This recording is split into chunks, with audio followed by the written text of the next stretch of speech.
Les damos la bienvenida a todos ustedes. Justo hoy día vamos a tener una gran competencia. Tenemos una gran competencia. El fútbol nos hace la competencia, pero a pesar de eso tenemos, como ustedes verán, muchos participantes. Literatura y terror, literatura y horror. Tenemos unos invitados especiales que van a ser quienes nos van a dirigir por ese camino de la literatura y del terror y del horror. Voy a presentarlos. Dulce Cházaro Romero, licenciada en Gestión Social para el Desarrollo Local, investigadora social, promotora de lectura y entusiasta de la literatura de terror y horror, integrante del Círculo de Horror Primigenios, ¿no? Ahí está.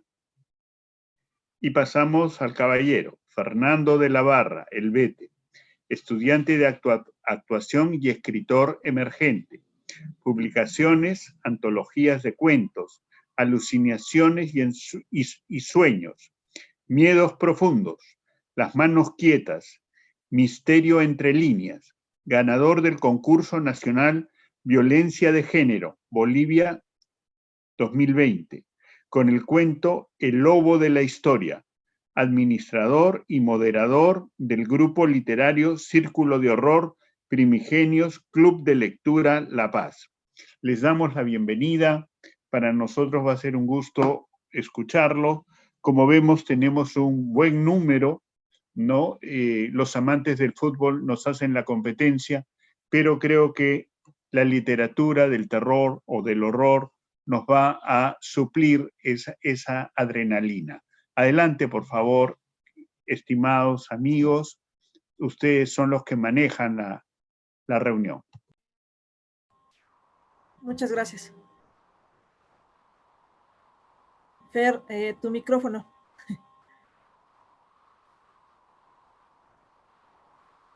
Bueno, ya lo conectaste, Fer. Buenas noches a todos, bienvenidos.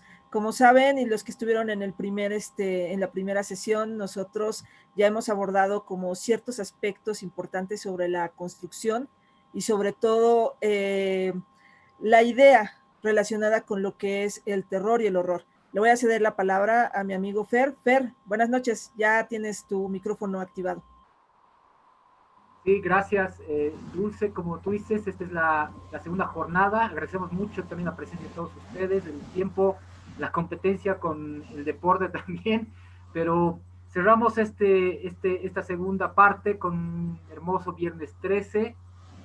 Hoy nos espera mucho que discutir, así que los que están hoy reunidos con nosotros, los que se han resistido al placer del fútbol, les prometemos que vamos a hacer todo nuestro esfuerzo para que seamos dignos contrincantes y nada, para los que no de repente han ingresado recién y no han estado en la primera versión, la primera parte de esta charla ya está en el YouTube.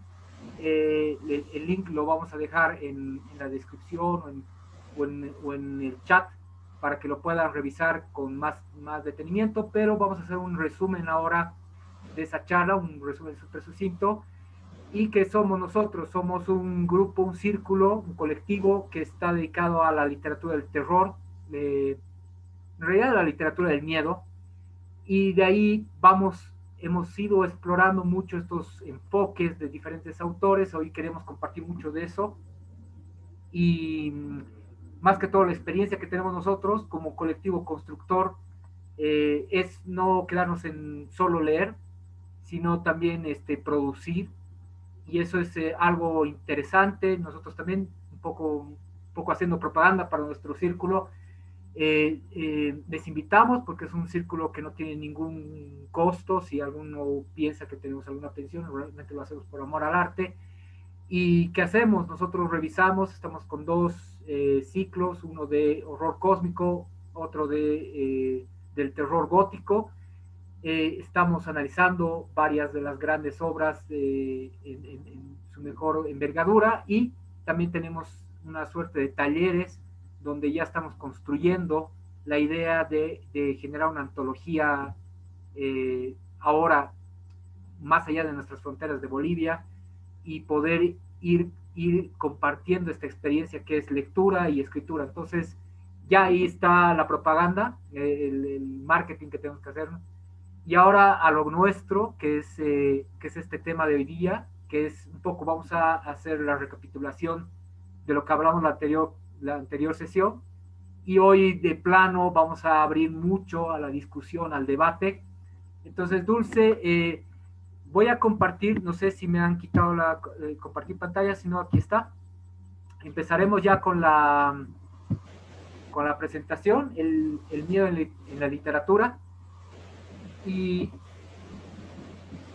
si es que puedo, aquí está un poco, ahí un poco me robo la charla por el contenido mínimo.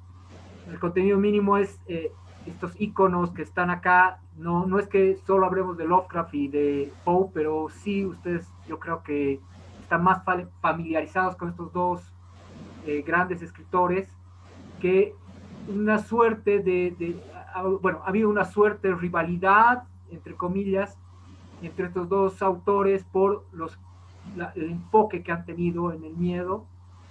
Y claro, esa es la tónica de hoy. Hoy día se pone un poco fuerte porque vamos a ver si realmente este versus que está entre comillas es cierto. Entonces vamos a hacer el resumen del esquema del miedo en la literatura que hablamos muy profundamente en la anterior sesión, y que ustedes, si quieren revisarlo con más detalle, con más profundidad, lo vamos a hacer, bueno, está el link en el YouTube, ahí está toda la charla, pero aquí les vamos a hacer un resumen. De ahí entra Dulce, nos va a explicar un poco de los principales elementos y exponentes del terror gótico. De ahí yo un poco les voy a hablar de los exponentes y los elementos del horror cósmico, y de ahí enfrentamos supuestamente estos dos enormes, grandes géneros para ver si realmente esto es así. Ahí vamos a abrirles un poco el micrófono a ustedes para que interactuemos también, escuchar también sus opiniones. Y nada, ese es el menú de hoy día. Muy agradecido de nuevo. Un fuerte abrazo de Bolivia. Entonces, yo creo que ahí, Dulce, podemos compartir esta diapositiva contigo, en hablar qué es el miedo como una recapitulación, una breve recapitulación de lo que discutimos la anterior vez. El miedo como que, y ahí te cedo un poco el micrófono para ti, después de todo este viaje que tuvimos, ¿qué impresiones tienes del miedo, para que vayamos descendiendo ya en elementos súper sencillos, pero también que es necesario que se recuerden, ¿no? Que se refresque la memoria de eso. Bien, gracias, Fer. ¿Cuál es a ver, si recuerdan las personas que nos estuvieron acompañando hace 2 semanas aproximadamente, recordarán que nosotros pusimos ejemplos sobre algunos relatos. Por ejemplo, pusimos el relato de Entierro Prematuro de Edgar Allan Poe, pusimos El Huésped de Amparo Dávila, y pusimos otro de un autor japonés que era sobre un sillón, ¿no? Entonces, si ustedes se dan cuenta, en este caso, nosotros hemos decidido dividirnos netamente. Por mi parte, que yo manejo el ciclo de literatura gótica, nosotros manejamos más lo que es el terror, que lo pueden ver del lado izquierdo, ¿no? En este caso, si ustedes lo pueden notar, tenemos 3 niveles, a donde encontramos lo que es el otro, lo que es el yo y lo que es el otro yo. Entonces, dentro de estos 3 aspectos encontramos otras 3 fases que son muy interesantes y que las pudimos explicar concretamente con los fragmentos de los relatos, que es lo probable, lo posible y lo casi imposible. De aquí nosotros podemos entender de que el terror es algo tangible, algo que nos pueda herir o algo que podamos observar. Esto no quiere decir que es complicado en algún punto definirlo de esta forma, porque también llega a haber como un cierto coqueteo junto con el horror en lo que viene siendo el mismo miedo. Entonces, ¿qué quiere decir con esto? Que nosotros podemos ver algo que no está directamente visible y nos causa terror. Puede ser un ruido, puede ser, puede ser una canción, una melodía, o simplemente con el hecho de que sea una sombra. Eso es el otro. Son ejemplos así muy básicos. El yo puede definirse por el hecho de que me puedo encontrar en una situación en la cual pueda tener como un choque conmigo mismo y con toda mi perspectiva de vida. Entonces, ¿cómo va a poderse determinar para que yo enfrente ese miedo, ese terror? Y el otro yo es cuando encontramos objetos o situaciones o personas que nos puedan herir o nos puedan dar nos puedan cambiar el giro de toda la historia. Es lo que yo les decía sobre Mary Shelley. Mary Shelley definía de que ella si escribió Frankenstein fue por el hecho de que quería que el lector sintiera ese terror de que la criatura le estaba casi aquí, ahora sí que respirando, sintiendo ese gran terror. Ahora, una de las cosas que nuevamente para que abordemos ya concretamente lo que viene siendo la literatura gótica y del horror cósmico, es que comprendamos que nosotros como lectores somos receptores de lo que obviamente está tratando de decir el escritor, pero el escritor de su época. Esto recapitulando también lo que les mencionamos. Obviamente una persona del siglo XVIII no va a tener la misma sensación de miedo que nosotros en el siglo XXI, porque obviamente ya hemos escalado ciertos aspectos y también hemos visualizado ya las diferentes formas de poder sentir ese terror. Por ejemplo, podemos encontrar películas, podemos encontrar ya también libros ya un poquito más adelantados. Por ejemplo, a mí se me ocurre un poquito definir como lo que hizo Fer, ¿no? O sea, Ed Gein Gacy, que era un asesino en serie, ya determinaba y ya era más visible porque ya teníamos esto que son los medios de comunicación donde nos llegaban a transmitir más rápidamente lo que sucedía. Tenemos otro gran asesino, y digo gran asesino y entre comillas, que es Jack el Destripador, que después de mucho tiempo, obviamente esta persona infundó miedo en las calles de Gran Bretaña por su forma de actuar, pero era como un caso entre pocos, pero ya después vinieron este fenómeno de los serial killers. Entonces, es un ejemplo así muy sencillo, muy básico, para que nosotros entendamos que el terror es lo que podemos palpar, lo que podemos sentir, lo que nos puede transmitir con el solo hecho, como les menciono, de que llegue a pasar el viento y nosotros sintamos el escalofrío y sintamos la piel de gallina, ahí empezamos a sentir ese terror. Ahora sí te cedo la palabra, Fer, para que recapitules lo que es el horror. Y ahí Dulce, tú bien lo has dicho, hay una suerte de dos polos, pero ¿qué es al final el miedo? Eso todavía está como que lo tenemos que visualizar. El miedo es un instinto básico de supervivencia, ¿no? Ahí entiéndalo desde esa óptica, cuando una persona se sentía amenazada físicamente o más allá de eso, una amenaza, se crea esta sensación del miedo y ha habido muchos que han tratado esto. De hecho, ha habido muchos psicoanalistas como Freud que abordan el tema del miedo como un sentimiento poderosísimo en la mente humana, en la construcción de las decisiones. Entonces, sí nos parece importante, y tú bien lo has dicho, Dulce, que cuando manejamos el miedo, manejamos una idea medio etérea, medio abstracta, medio coloquial, se puede decir en cierta manera, porque no entendemos muy bien estos sentimientos, estas sensaciones que recibimos. Y la idea de este esquema no es más que un poco mostrar ese mapa de sensaciones, ¿no? Simplemente cuando yo tengo este punto, este punto, que es el punto medio, lo pueden percibir como el ataque a mí como persona, la amenaza a mí como ser. Y hay una suerte ahí de difuminación entre lo que yo creo que me va a pasar a mí y lo que yo no creo que sea solo a mí. Y eso es un poco complejo, con los términos del otro y el otro yo, pero nosotros queríamos dejarles un poco la idea de que cuando uno recibe una amenaza, psicológicamente el cuerpo y la mente especialmente le va a disparar muchas señales de alerta.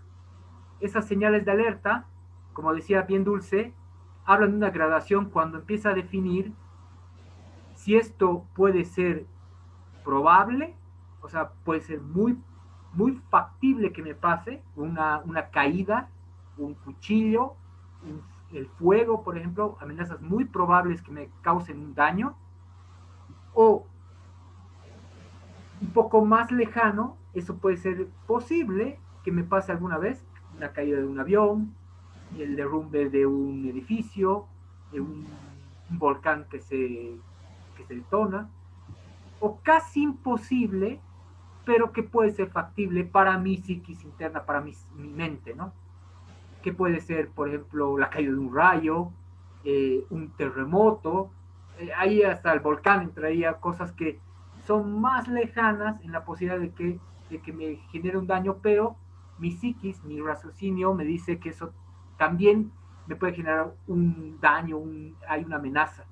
Entonces, lo que nosotros hablábamos acá es es que nosotros tenemos que mantener como una línea, como una graduación, para ver hasta qué punto nuestras sensaciones van a llegar a tratar de racionalizar este sentimiento, esta sensación. Entonces esa línea es esta, la que le estoy mostrando acá en el punto medio, y lo que bien decía Dulce. Hasta ahí mi cerebro, mi mente me dice que esto es posible, es tangible que me pase. Cuando salimos de esto, y las dos veces yo no lo he bajado, esto aquí habla de lo imposible, cuando salimos de esta línea, nuestro cerebro ya no puede razonar porque la amenaza es más grande que mi raciocinio. Entonces entramos en el terreno de lo intangible. Y este es el terreno donde la especulación literaria, donde la especulación fílmica, donde la creación se hace más amplia, tiene un caldo de cultivo más grande. ¿Por qué? Porque aquí podemos fantasear más, ¿no? Aquí podemos hablar de ovnis, podemos hablar de planetas extraños, podemos hablar del cosmos, podemos hablar de otras dimensiones, como está de moda ahora. Entonces, si se dan cuenta, salimos de un terreno de la factibilidad mental a un terreno de la infactibilidad que sí nos perturba. Y eso es lo que queremos que se quede en su mente, porque ahora que vamos a tratar autores que han abordado ya sea este lado del gráfico o este lado del gráfico. Y se dice que estos dos lados tienen una contraposición entre lo factible real o lo infactible, imposible, intangible. Y vemos aquí líneas transgresoras, perdón por el coloquialismo, pero son líneas que nos manejan como nosotros, el yo, como lo que psicológicamente tengo, que es el otro yo, y la amenaza de otra persona, el tercero, el asesino, el monstruo, que es el otro. Entonces, ese es como que el parámetro por el cual vamos a medir hasta qué punto esa amenaza se va a ir, si va a generar va a difuminarse hasta que nuestro cerebro diga que no es posible y entramos en otro terreno que es lo mental o psicológico o irracional o poco racional. Entonces, un poco es así la charla de la anterior vez, porque entre estos dos campos, entre lo que yo racionalmente interpreto que puede ser posible y lo que ya sale de mi raciocinio y lo que ya no entiendo, manejan nuestra incomodidad, que al final es la sensación de amenaza. La sensación de amenaza como el miedo. Eso es básicamente lo que hablamos la anterior vez con mayores detalles, Dulce hablaba de los asesinos, hablamos de películas, hablamos de extraterrestres, hablamos de un sinfín de factores que generan esa amenaza. Ahora vamos a ir ya de plano a lo siguiente, y ahí un poco antes de cederte la palabra, Dulce, hablemos de dónde nace todo este cuestionamiento. Nace no solo de René Descartes, nace de una corriente que trató en un tiempo, estamos hablando 1596, 1650, un poco más, donde muchos pensadores Descartes fue el que encabezó este movimiento, racionalizaron no solo la naturaleza, sino toda la realidad. Toda la realidad se explicaba a través de fórmulas, se explicaba a través de fenómenos químicos, se explicaba a través de fenómenos físicos. Entonces, como todo era racional, lo que salía de la racionalidad no existía, ¿no? Y ahí está la famosa frase, cogito ergo sum, pienso luego existo. Lo que yo no lo puedo racionalizar no existe y no importa. Entonces, en el periodo de la razón, si quieren, el arte ya no tenía mucha cabida si no entraba en estándares de lógica, de razón. La música, el arte en sí ha tenido que acomodarse a ciertos estándares de racionalidad. Y eso marcó un tiempo muy grande. De hecho, Descartes pone el método o las reglas para la dirección de la mente, el racionalismo, y expone la hermenéutica del método como un conjunto de pasos para llegar a la verdad. Y en eso se manejaba esa época, donde el que no era racional, el que se desprendía más allá de la explicación lógica, científica, biológica, física, química, era loco, era alguien irracional. Y ese es un momento muy crítico en la humanidad, porque hemos tratado de explicar toda nuestra realidad a través de pensamientos, de doctrinas, de hacer el método científico, de seguir ciertas pautas hasta llegar a una ley universal. Y lo que salía de eso simplemente no importaba. Entonces, en ese momento, viene otra corriente que empieza a cuestionar, a poner en crisis esta idea de racionalizar la vida.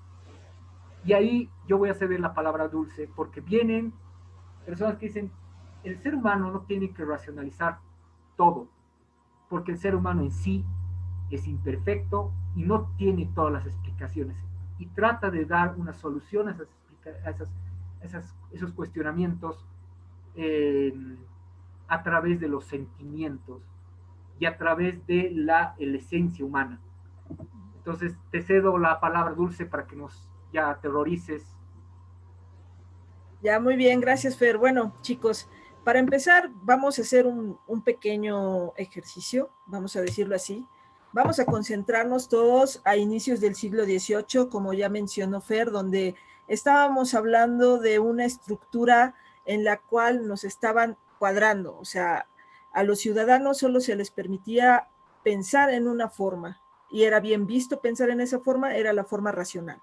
Estamos hablando de que estamos adentrándonos al momento de la Ilustración, al momento en el cual ya se comienza a configurar esto del método científico, se empiezan a estructurar las formas en las cuales nosotros vamos a abordar la investigación, y de cómo esto tiene otra cara de la moneda. Y como ustedes muy bien saben, nosotros como sociedad, como ser humano, siempre vamos a llevar como cierta contra hacia lo establecido. Eso es natural.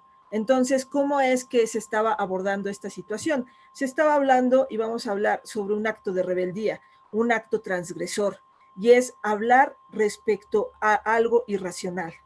Pero no porque sea irracional quiera decir que esté desprendido de lo que es su realidad. Pero poco a poco vamos a ir avanzando para que ustedes entiendan lo que estoy tratando de decir. Como en la sesión pasada les hicimos una reflexión sobre el hecho de que muchas veces la recolección de estas historias o la construcción de varias de las novelas importantes de lo que es, en este caso enfocándome a lo que es el terror gótico, que son principalmente clásicos, nos damos cuenta que vienen abordados obviamente desde algo que es la oralidad, que es de boca en boca, lo que son las leyendas, lo que son los mitos. Ahí se desprende lo que es lo fantástico, pero lo fantástico no necesariamente tiene que tener acompañado lo que es el miedo o lo que es el terror. Entonces nosotros encontramos, por ejemplo, para que ustedes tengan un ejemplo más esclarecedor, Tolkien con El Señor de los Anillos. Tiene pasajes donde encontramos personajes muy lúgubres, pero no se enfoca en esos personajes para que obviamente sintamos como un cierto desazón en el momento de que lo leamos, sino que queremos arrojarnos a la aventura junto con Tolkien y averiguar qué es y cómo van a resolver el camino para llegar hacia la entrega del anillo, ¿no? Entonces, ante esto, hay que dividir estos elementos que son fantásticos, pero que estos autores, sobre todo que nosotros ya les hemos explicado, a ver si puedo, en la pantalla, ustedes van a encontrar que son 4 etapas muy representativas de lo que es lo gótico.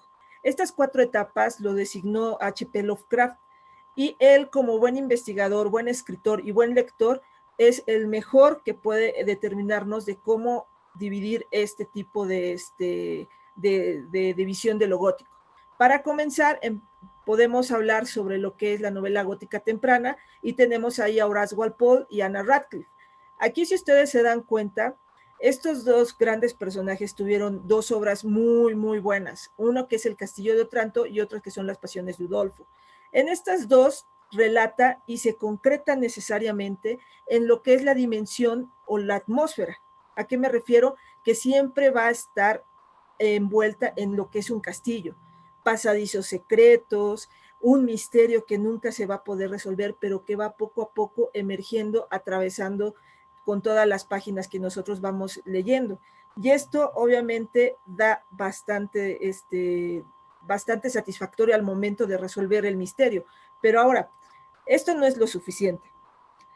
A Horace Walpole, que es, los dos son ingleses, Horace Walpole, cuando presenta El Castillo de Otranto en 1796, le daba mucho pena reconocer que él escribió una obra gótica de terror, de miedo, de fantasmas, de gigantes, de espacios en los cuales encontrábamos pasadizos secretos, y que hay un secreto, hay una estructura dentro de lo que viene siendo lo gótico, y va transformándose pasando las diferentes etapas. En la primera etapa tenemos que debe de haber siempre, es como una receta. Yo les decía, muchos definían y decían, escribir terror o lo que es gótico es muy sencillo, es como una receta, pero más allá de la receta es saber cómo desarrollar la historia, cómo vamos a enfrentarnos hacia la historia, qué emociones vamos a ponerle para que nuestros lectores realmente se enamoren de esa novela.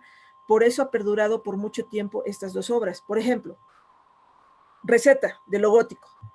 Tiene que haber una damisela en peligro, tiene que haber un malo, pero malo, así, malvado. Tiene que haber un héroe, tiene que haber una mujer que puede decirse que es como una mujer vengativa, vamos a decirlo así, como una presencia bastante maligna sobre eso. Debe de haber un castillo, y sobre todo debe de haber un misterio o un secreto familiar.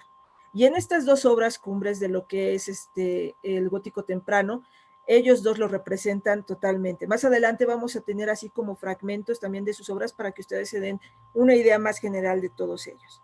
Entonces estamos hablando nuevamente de que la narrativa gótica, la construcción de la narrativa gótica es transgresor, porque se está oponiendo realmente al racionalismo, pero lo está haciendo y lo está generando como un arte. Eso es importante que nosotros lo entendamos. Entonces, ante todo esto, empieza a surgir el romanticismo gótico, que ya viene emergiendo con historias un poquito más, vamos a decir, con tonos más románticos dentro de lo que es la época. O sea, estamos hablando de gentlemen o personas con bastante poderío, y eso es muy interesante de cómo se empieza a ver. Y hay en estas 2 puntos, encontramos a Matthew Gregory Lewis, que escribe El Monje, y Charles Robert Maturin, que también tiene una obra parecida a esto. ¿Por qué quise poner estas 2 obras? Porque ellos en sí toman a personajes, sobre todo monjes, o personajes que van muy apegados a lo que es la religión católica. Entonces ahí nos estamos dando cuenta de cómo ellos están retomando la herencia que han recibido de sus padres sobre las formaciones que ellos llegan a tener en lo católico.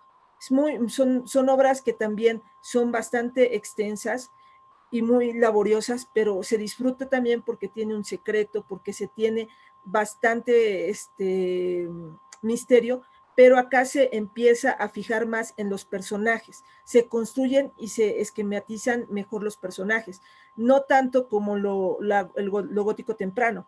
Ahora vamos directamente a lo que ya viene siendo parte, ahí me repitió Fer, pero no es romanticismo gótico, ya es como el despertar de lo gótico, como lo que ya empieza a ser el boom, vamos a decir, de lo gótico. Entonces ahí encontramos que está Mary Shelley con el nuevo Prometeo o Frankenstein y con sus cuentos o relatos góticos que son como El sueño, el romano reanimado, entre otros, que son muy interesantes porque también ya van más sujetos a lo que son las emociones y en aspectos psicológicos, que ya también nos viene haciendo como un análisis y una crítica social sobre lo que estaba sucediendo en esos momentos. Y eso es muy importante dentro de lo que es la obra de Shelley. John William Polidori, estos dos grandes autores, construyeron sus obras en la villa de Diodati. Ellos lo que hicieron fue una competencia junto con Lord Byron, que es un gran poeta también, y P. Shelley, que es el esposo de Mary Shelley, que es igual era escritor. Ahora, ellos al hacer este tipo concurso, ganaron ellos dos, y sus obras fueron cumbres. Mary Shelley con Frankenstein, como ya lo hemos mencionado, y Polidori con El vampiro, que fue inspirado en la figura de Lord Byron. Entonces ustedes también se van a dar cuenta de cómo ya está sujeto realmente a solo un personaje y lo que pasa en su entorno, pero alrededor del personaje. Después nos encontramos a dos maestros, ya cumbres, ya góticos del siglo XIX, que es Edgar Allan Poe, que muchos ya lo conocen, pero él directamente empezó a dividir ya los relatos no solamente en fantasmas o solamente en monstruos, sino que ya también tenía, y él inicia lo que es la novela policial, empieza a ver novelas realmente más psicológicas, novelas en las cuales nos enfrentamos a terrores y horrores que ya son más humanos. Obviamente también tiene un lado fantástico Edgar Allan Poe y también tiene un lado de poesía. Entonces, estas dos construcciones, base también a lo que como buen norteamericano y buen periodista hacía una crítica social a través de sus relatos. Y eso es muy importante que ustedes lo recuerden. Y Bram Stoker, bueno, Bram Stoker es el que empezó al despunte con Drácula y después empezó a construir otros relatos también vampíricos. Pero lo que llama la atención de Bram Stoker es su forma de escribir, una forma epistolar que obviamente está dentro de su obra y nos hace más ameno el momento de agarrar su Drácula sobre todo. Y empieza a jugar con este personaje que ya en la cultura pop es tan conocido y tan reconocido que ya nosotros tenemos diferentes visiones de lo que es un vampiro. Obviamente que él se inspiró en lo que es la obra de Polidori con el vampiro, y ahí empezamos a remontar como ciertos aspectos de lo que estaba sucediendo para nosotros empezar el camino y abrirle a lo que es el horror, que más adelante Fer nos va a poder comentar, y quizás ahí nosotros vamos a tener igual como un cierto debate. Cambia, por favor, Fer, la diapositiva. Ahí antes de pasar de diapositiva, para un poco esquematizar todo lo que nos has relatado, Dulce, yo entiendo ahí que cuando viene Walpole nos habla del castillo de Otranto, ha sido una búsqueda accidental de poner algo en un relato medieval que era extraño. Y eso en realidad había una suerte de una historia romántica que tenía tintes irrealistas o más allá de la realidad, ¿no? Que era este gigante. Ahí claro, es un espacio, espacio-temporalidad, pero lo que estaban tratando y se alejaban muchas veces de todo esto es de que fuese difuso lo increíble y lo increíble. Entonces todo esto se construía obviamente, sobre todo en las novelas góticas tempranas, se construía este espacio-temporalidad lejano para que la gente viera lo fantástico que era el pasado, vamos a decirlo así, pero también como una forma de, obviamente, jugar con lo que estaba sucediendo en sus momentos. Muchos y los otros autores ya lo viven un poquito más hacia acá, aunque obviamente siguen teniendo esa receta. Sí, ahí, ¿por qué quería apuntar eso? Porque para los que nos están escuchando, salíamos de un periodo donde todo era racional, todo tenía una explicación científica, física, química. Y aquí empezamos a entrar en un periodo o en un momento en que ya no, esas explicaciones no eran suficientes. Y claro, cuando tú se nos hablas ya de periodos posteriores, esto empieza a entrar en crisis. Con Shelley nos empiezan a hablar de una cultura, hasta un mito que era no solo el vampiro, sino el enterrado, porque había este fenómeno de la catalepsia, que creían que alguien estaba muerto, pero que despertaba en las tumbas cuando estaba enterrado, y que ellos lo asociaban con una suerte de maldición, que era una especie de espíritu maligno que se entraba en el corazón de las personas y que iban a acechar en las noches a robar más energía vital. Y de ahí Stoker lo utiliza gracias también a la visión del vampiro y crea Drácula. Entonces estamos viendo que ya lo racional ya no funciona para estos creadores y empiezan a transitar a un terreno donde empieza a transgredirse todo esto. Empiezan a hablar de ya si hay fantasmas, si hay, hay fenómenos que no puede explicar la ciencia. Y hay un apunte más, Dulce, para todos, es justamente lo que tú has puesto en los góticos del siglo XIX, donde hay un punto y aparte, porque Poe no es Poe por su apellido. Poe ve otro tipo de ideal para no corromper, pero sí para ponerlo en crisis, porque vemos que acá lo que tú nos pones son varios literatos europeos con un ideal europeo, con una lógica europea que empieza a poner en crisis ese enarmolamiento de la humanidad, la perfección de la humanidad, y empiezan a ponerlo como en cuestión. De hecho, Shelley empieza a hablar ya del galvanismo, empieza a hablar de la resurrección, empieza a hablar de muchos elementos como la otredad, el espejo. Claro. Ahora, hay un punto de inflexión que necesitamos conocer, lo que es del gótico. Dentro del gótico hay también dos corrientes, que es la corriente gótico irracional y el gótico racional. Lo irracional se le conoce como gótico masculino y el gótico racional como lo femenino. Entonces, ¿a qué va lo irracional? Es algo que no necesita una explicación, que es más lo sobrenatural.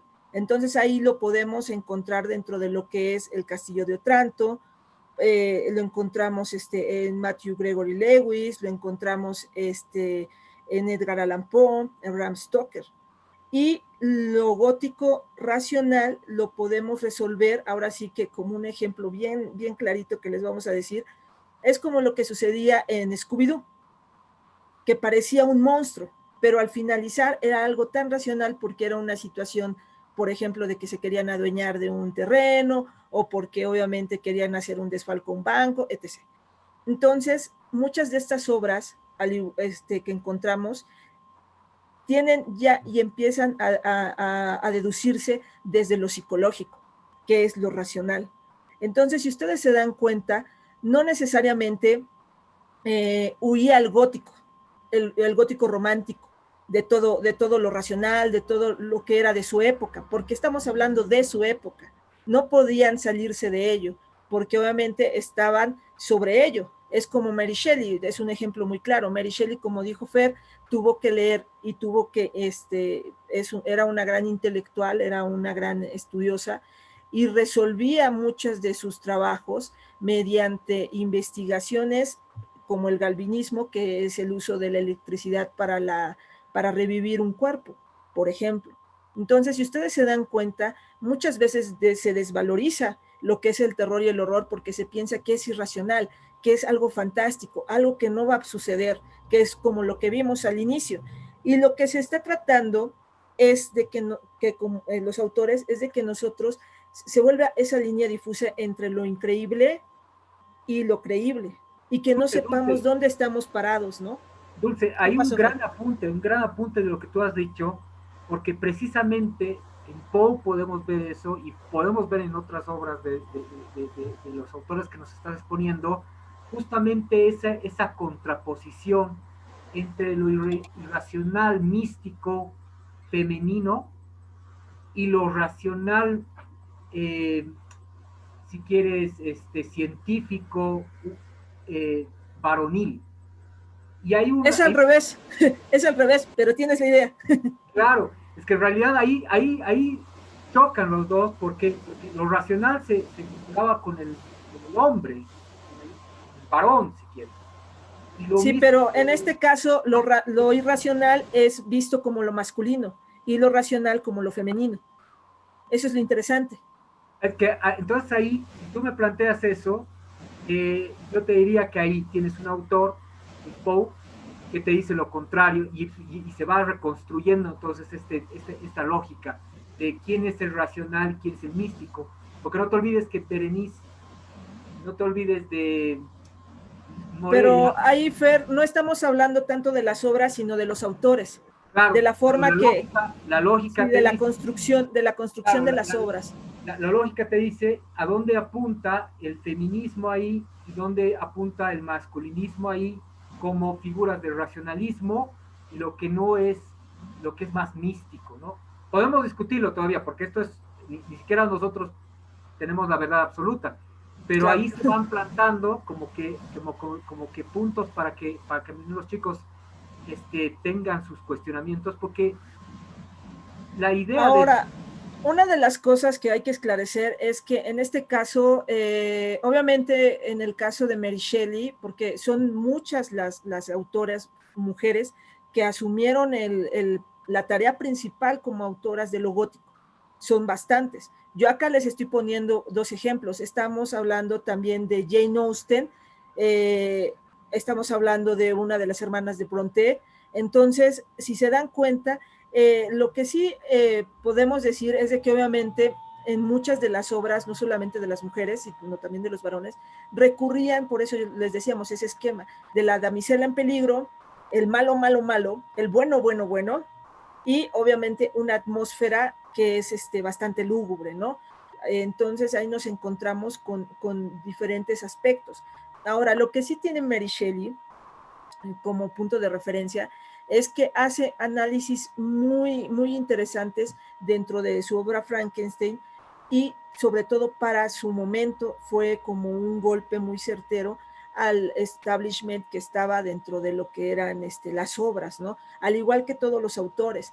Por eso les decimos, o sea, realmente lo que es el terror gótico es transgresor. Nos está invitando a ser diferentes, nos está invitando a que rompamos ese esquema de lo racional, pero que imaginemos y sobre todo que lleguemos a sentir todas las emociones que en algún momento como que dijeron, no, hasta aquí porque obviamente soy racional y no me permito tal o cual sensación.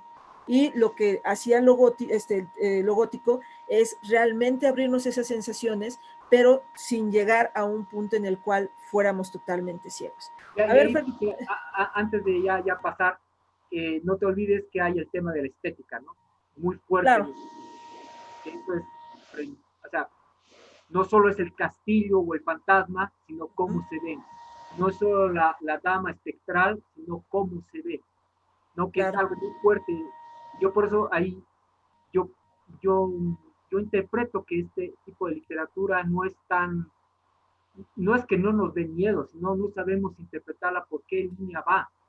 Porque algo que sea eróticamente, visualmente, ambientalmente, nos empieza a incomodar, puede funcionar hasta el día de hoy. Lo que pasa es que claro, entramos a lo que tú decías al principio, ¿no?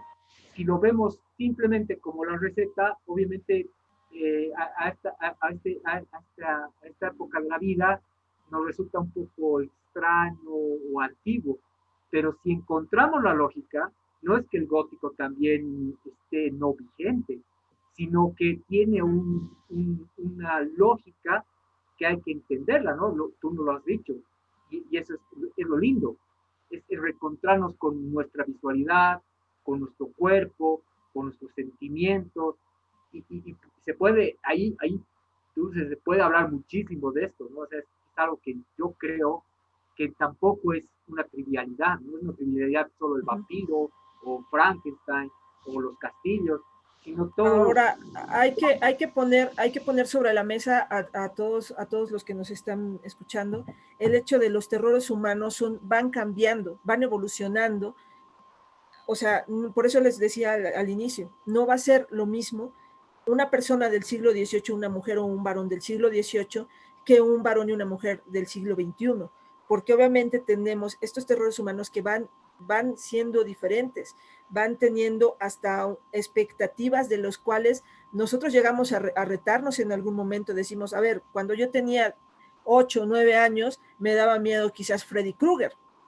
Ahora que ya tenemos 20, 18, 19, decimos, a mí ya no me da miedo Freddy Krueger, porque ya fuimos interiorizando ese miedo. Y esa es una de las cosas que vamos remontando, y sobre todo, y tenemos que insistir en esto, o sea, no es lo mismo el lector de esa época y el resultado de una obra de esa época, porque obviamente también es una memoria colectiva en la cual resultaba, como es un buen ejemplo y lo vamos a seguir manteniendo, yo creo, el entierro prematuro. Fue tanto el boom que entonces en un momento realmente hicieron campanas y amarraban a las personas que ya fueron enterradas en el dedo del corazón, que es el del medio, o en el dedo del pie para que se jalara y se escuchara, y entonces estaba tan al pendiente de esa situación que les puso Edgar Allan Poe, y que se vivía en esos momentos. Entonces vemos cómo es realmente una memoria colectiva y una acción colectiva la que también nos hace actuar base al miedo, ¿no? Pero ahí te pongo un apunte antes. No era tanto colectivo el tema del miedo a la muerte, porque eso sí era bien íntimo, era tengo miedo que me entierren vivo, tengo miedo a morir, era ese cuestionamiento individual, porque claro, la muerte es como un sentimiento que todos lo tenemos, pero que es muy de cada uno. Cada ser humano tiene una forma de aceptación de la muerte. Si es yo creo que ahí, te lo yo admito. creo que ahí es el hecho del cómo, o sea, el hecho de el cómo morir. El miedo de estar encerrado en un espacio sin lugar a escape. Entonces, ahí más allá de la muerte es cómo llegar a morirse, ¿no? Sí, pero ahí te pongo en crisis esto, ¿por qué? Porque es un sentimiento tan personal como el amor en sí, que cada uno tiene una lógica diferente. No puedes decir, todos tenemos la misma interpretación del miedo a la muerte. Como tú bien has dicho, en esa época tenían miedo a no morir, sino ser enterrado y despertar en el ataúd y morir asfixiado. Hoy no tenemos ese miedo porque tenemos otro tipo de miedo que son también a la muerte, pero tampoco tan colectivos, ¿no? Me imagino que ahora hay gente que le da miedo una forma de muerte por los fobias, por las expresiones. Entonces no es tan general. Yo ahí te cedo la palabra, ¿por qué? Porque ahora nos vas a relatar unas interpretaciones de este miedo a la muerte. Nos vas a poner unas redacciones para tratar de ver qué ópticas hay aquí de ese temor, ¿no? Te las pongo. Ya, gracias, Fer.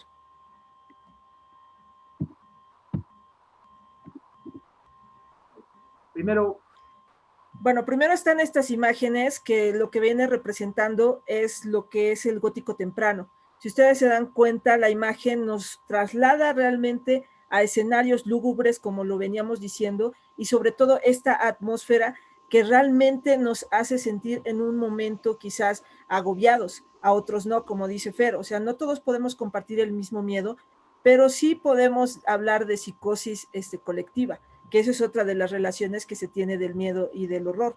Entonces, a ver, cámbiale, Fer, por favor. Aquí también encontramos el ejemplo de lo que viene siendo el romanticismo gótico con lo que es Lewis y con lo que es Maturin. En este caso encontramos a Francisco de Zurbarán, que ya en 1500, en 1600, 1600, algo así, empezó esta relación con lo que es la figura del monje y también con lo que son los designios religiosos. Es Francisco de Asís y obviamente la construcción de ello relata mucho del momento. Aquí vemos, no, está bien, Fer. Sí, sí, sí. Aquí vemos lo que es la Villa Diodati, donde se dio este encuentro bastante importante dentro de lo que es la literatura del terror, perdón. Aquí es donde se inició Frankenstein, aquí es donde se inició el vampiro de Polidori, y aquí es sobre todo el punto de ruptura para que nosotros tengamos esas grandes obras, ¿no? Aquí es un ejemplo bastante esclarecedor que es El Pozo y el Péndulo de Edgar Allan Poe, que es una gran novela, es un gran relato, y obviamente aquí es ya el terror, el miedo, la inquietud de sentirse realmente solo y de no saber el por qué está pasando algo, que es lo que decíamos, ¿no? ¿Se acuerdan esas tres fases que teníamos? De lo posible, de lo probable y de lo casi imposible. Aquí tenemos lo casi imposible. Y ahí hay un tema también del cuerpo, ¿no? Sí, también. El miedo al daño corporal, ¿no? El momento en que le empiezan a cortar, siente el péndulo y viene la navaja, es también un tema del cuerpo, ¿no? Y aquí nos damos cuenta de cómo se remonta ya se retoma más bien la idea de, como tú dices, de poder maltratar el cuerpo, de poder subyugar el cuerpo con lo que es Sao, ¿no? Nosotros decimos, sí, me acuerdo de Sao porque es una franquicia bastante gore, que no tiene nada de gore, pero sí tiene algo que hay que rescatar, es que obviamente toma este punto de referencia que es El Pozo y el Péndulo de Edgar Allan Poe, y nos da a entender de que obviamente existe la posibilidad de que otra persona, otro ser humano que no es necesariamente un fantasma o un monstruo o un ente interdimensional, lo que nos puede dañar. Y este es un ejemplo clarísimo. Claro, porque al final el cuerpo es contacto de la realidad, es nuestro límite con lo que no conocemos. Percibimos la realidad a través de la piel, el cuerpo, entonces sí es bien poderoso lo que tú has puesto aquí, porque el daño del cuerpo es uno de los terrores. A veces uno prefiere morir más rápidamente que el dolor en sí corporal, ¿no? Bien, a ver, se ve las imágenes que te las voy a bajar y tú... Muy bien, aquí vamos a poner, aquí son ejemplos sobre lo que hemos estado hablando. Ustedes saben que nosotros tratamos de hacer este ejercicio de lectura junto con ustedes para que tengan más claro lo que nosotros estamos relacionando sobre lo que es la narrativa gótica. Yo les elegí dos ejemplos sobre lo que es el monje de Matthew Gregory Lewis y Melmoth el Errabundo de Charles Maturin, que son los góticos románticos. Y quiero que se den cuenta, ahorita quizás ya muchos lo están leyendo, pero quiero que se den cuenta de cómo empieza la construcción de estas dos obras y cómo es realmente un punto inflexible, vamos a decirlo así, porque nos traslada realmente a esa vivencia, a ese miedo que nos puede otorgar hacer esta lectura. Empezamos con lo que es el monje. ¿Recordáis la noche que pasé en la cripta de Santa Clara? Entonces fue cuando, rodeada de cadáveres consumidos, me atreví a ejecutar esos ritos místicos que invocaban en mi ayuda al ángel caído. Juzgad, ¿cuál fue mi gozo al descubrir que mis terrores eran imaginarios? Vi al demonio obediente a mis órdenes. Le vi temblar ante mi gesto y descubrí que, en vez de vender mi alma a un señor, mi valor había comprado a un esclavo. Se dan cuenta de cómo se está utilizando la figura del demonio, pero sobre todo en este caso la persona que relata esto es una mujer. Entonces, la visión de la mujer dentro de lo que es lo gótico conlleva lo que es lo malo, lo pernicioso, lo odioso, lo misterioso. Y muchos de estos autores lo reflejan así. Empieza a haber un pacto con el demonio, y si ustedes se dan cuenta, inmediatamente ya el demonio para ella no va a ser su dueño, sino va a ser su esclavo, porque le va a dar órdenes para que cumpla ciertas cosas que ella requiere. Ahora vamos a hablar acerca de Malmón el Errabundo, de Maturín. Y esta escena espero que ustedes lo lean con calma, la disfruten y se pongan en ese espacio-tiempo en el cual Maturín describe esta escena. En un extremo de la mesa estaba sentado un anciano, vestido con una túnica larga. Tenía la cabeza cubierta con un bonete de terciopelo negro con ancho borde de piel. Sus lentes eran de tal tamaño que casi le ocultaban el rostro, y se hallaba inclinado sobre unos rollos de pergamino que pasaba con mano anhelante y temblorosa. Luego cogió un cráneo que había sobre la mesa, y sosteniéndolo con dedos escasamente menos huesudos y no menos amarillos, pareció apostrofarlo de la más grave manera. Todos mis temores personales se disiparon ante la idea de que era testigo involuntario de alguna orgía infernal. Aún me encontraba de rodillas junto a la puerta, cuando mi aliento largo rato contenido brotó en forma de gemido, el cual llegó a la figura sentada junto a la mesa. Una alerta habitual suplía en el hombre que me oyó todos los defectos de la edad. En lo que me pareció un instante, se abrió la puerta. Un brazo poderoso, aunque arrugado por los años, agarró el mío y me sentí como entre las garras de un demonio. Aquí el personaje no sabemos si es un ser infernal, si es un asesino, si es un fantasma, pero la sensación de sentirse atrapado junto con ese personaje ya nos despierta realmente una sensación de inquietud, de no saber qué va a pasar. Nosotros les recomendamos realmente que lean estas obras, porque se van a dar una gran sorpresa de cómo se va desarrollando y de cómo va a terminar todas estas aventuras que tienen estos personajes. Y si se dan cuenta, otra de las cosas que era tan transgresor en esa época es el hecho de hablar sobre el demonio, era el hecho de hablar sobre orgías, sobre situaciones sexualizadas en las cuales intervenían algunos protagonistas, o se pasaba por alto si uno no tiene como la paciencia para hacer una lectura comprensiva real de lo que estaba sucediendo. Entonces, estos dos ejemplos yo creo que viene siendo un parteaguas para que ustedes vayan abriendo camino sobre lo que es el romanticismo gótico. ¿Puedes pasar, por favor, Fer, la diapositiva? Un apunte más ahí. Dicen que Melmoth el Errabundo es la última narrativa del gótico, del terror gótico. Podría decirse.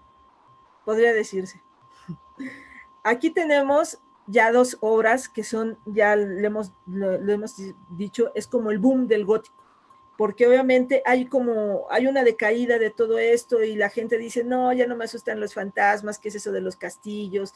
Nah, eso para mí ya no es. Entonces llega Mary Shelley y rompe los esquemas, porque no solamente es un gótico, sino también empieza a hablar y se empieza a apuntar sobre lo que es la ciencia ficción, con el moderno Prometeo. Una lúgubre noche de noviembre vi coronados mis esfuerzos, con una ansiedad casi rayana en la agonía. Reuní a mi alrededor los instrumentos capaces de infundir la chispa vital al ser inerte que yacía ante mí. Era ya la 1 de la madrugada.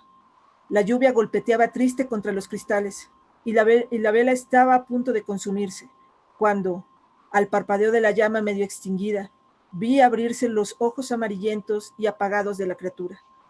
Respiro con dificultad y un movimiento convulsivo agitó sus miembros. Aquí Víctor Frankenstein ya empieza a darle esta chispa de vida a la criatura.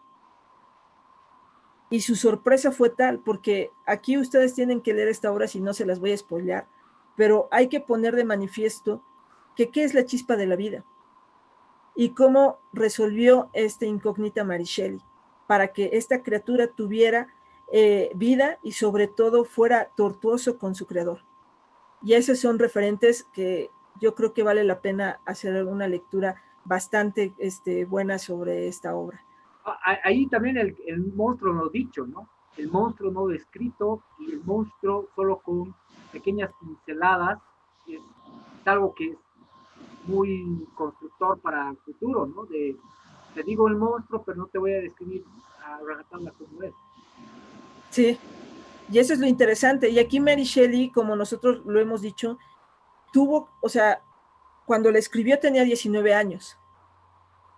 Y en esos 19 años, ella ya tenía un bagaje de conocimiento sorprendente. Entonces, si ustedes lo leen, van a averiguar muchas de las situaciones por las cuales tuvo que avanzar la ciencia, sobre todo la ciencia médica, y cómo están resolviendo todavía ciertas incógnitas, como lo hemos debatido en el círculo del gótico, ¿no, Fer? Tenemos ahí a una compañera que está estudiando medicina, y ella se sorprende sobre el hecho de cómo es tan adelantado este tipo de temáticas, y estamos hablando de un siglo XVIII, ¿no? Ahora vamos a hablar algo más, algo más exuberante, más sensual, que también es lo que tiene el gótico. Es el vampiro de Polidori. Lord Ruthven, en su carruaje y en medio de la naturaleza más lujuriosa y salvaje, siempre era el mismo.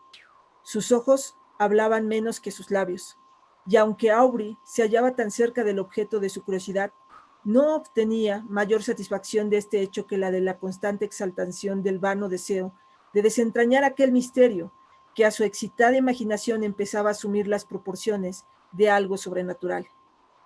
No tardaron en llegar a Roma, y Aubrey perdió de vista a su compañero por algún tiempo, dejándole en la cotidiana compañía del círculo de amistades de una condesa italiana, en tanto él visitaba los monumentos de la ciudad casi desierta.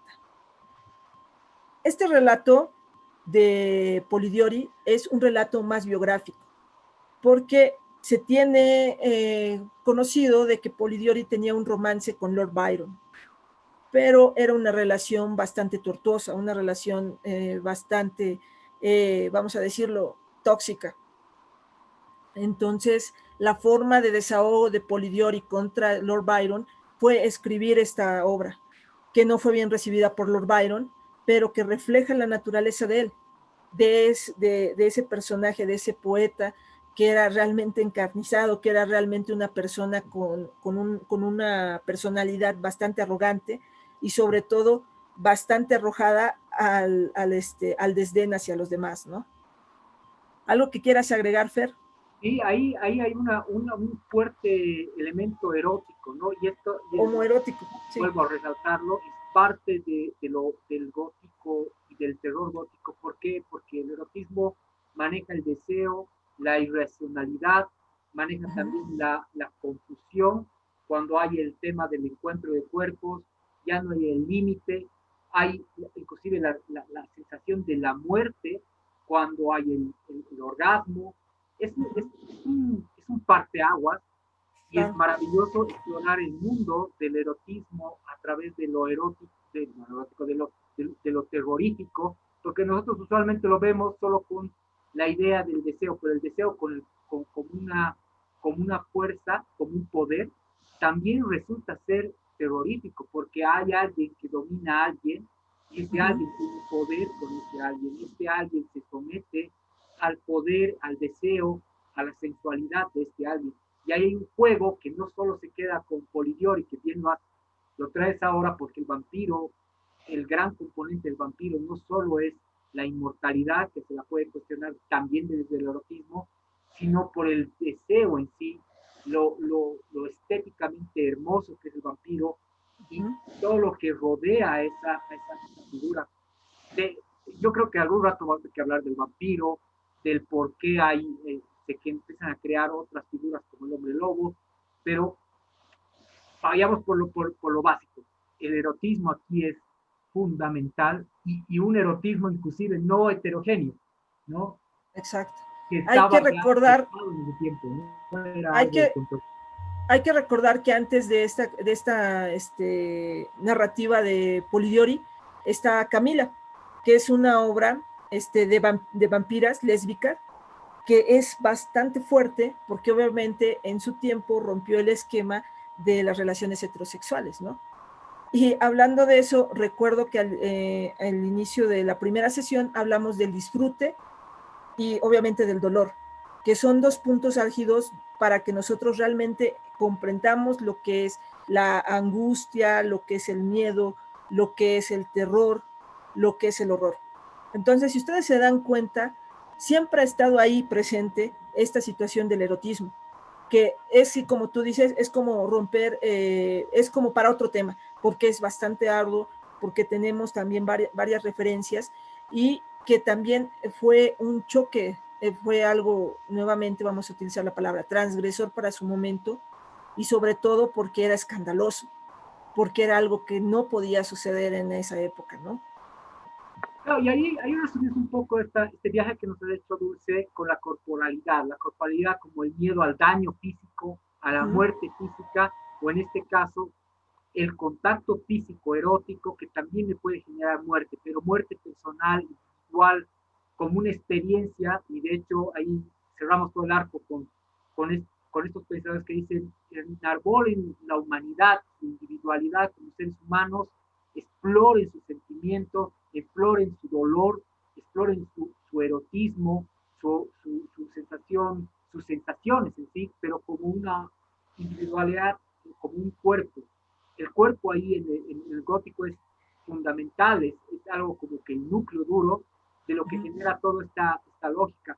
Partan del cuerpo, sientan, experimenten, mueran con su cuerpo. Entonces, yo creo que ahí Dulce nos ha dado... Y antes de que pasemos rápido, antes de que pasemos al horror cósmico, mencionarles, o sea, acá estamos hablando de la muerte del cuerpo, la muerte quizás de como dice Fer, de la corporalidad, pero hay una muerte más fuerte que esa, que es la muerte del espíritu. En este caso, en Edgar Allan Poe lo encontramos, o sea, la muerte del sujeto, la muerte del yo, el desasosiego al no encontrar una solución y por lo tanto me doy por vencido y estoy solo con el mundo y no tengo más solución que dejarme morir. Y esa angustia, ese pesimismo, ya lo vamos a reforzar y lo vamos a encontrar ya en lo que va a empezar a hablar Fer, porque el horror cósmico ya rompe este paradigma, este esquema, pero no puede renunciar a la herencia que le deja el gótico, porque obviamente el gótico se toma prestado muchas cosas de lo fantástico y viceversa, y estas dos le dan como resultado a lo que ahorita nos va a hablar Fer.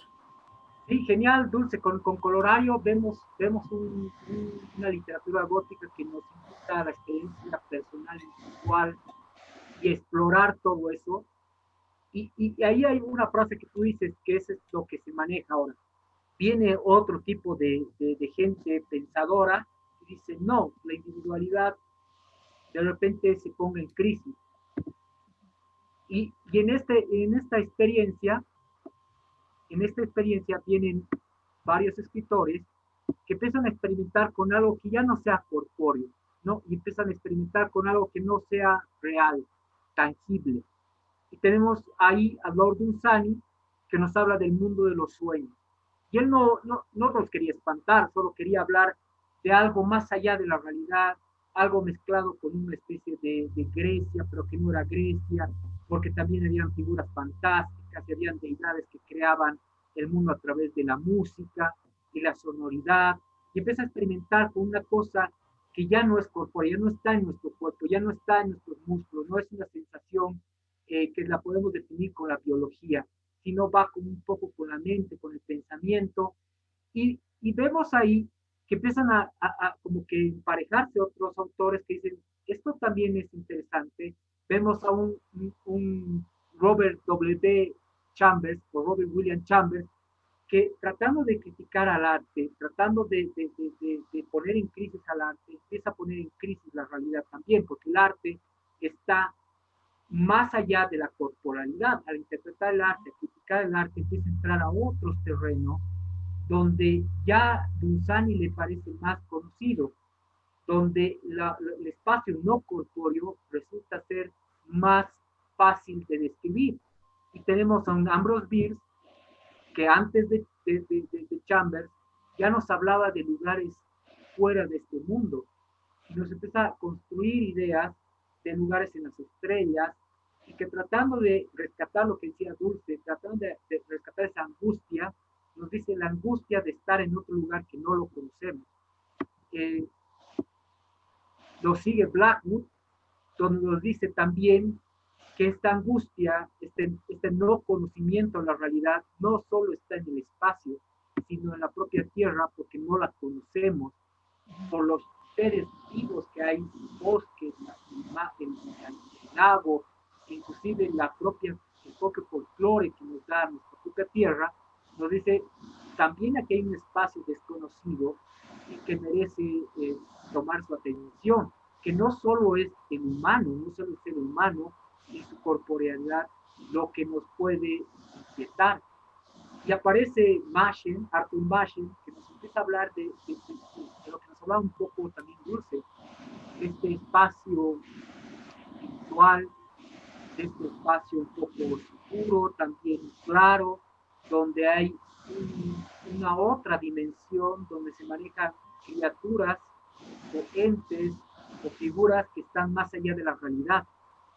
Y es como que el ocultista de toda esta idea, donde ya empiezan a desprenderse, como se dan cuenta, de algo que era tan real como el cuerpo mi límite con la realidad, a decir, el cuerpo también tiene otro lugar, que es otra dimensión, que son los sueños, que es el espíritu, que son espíritus malignos, benignos.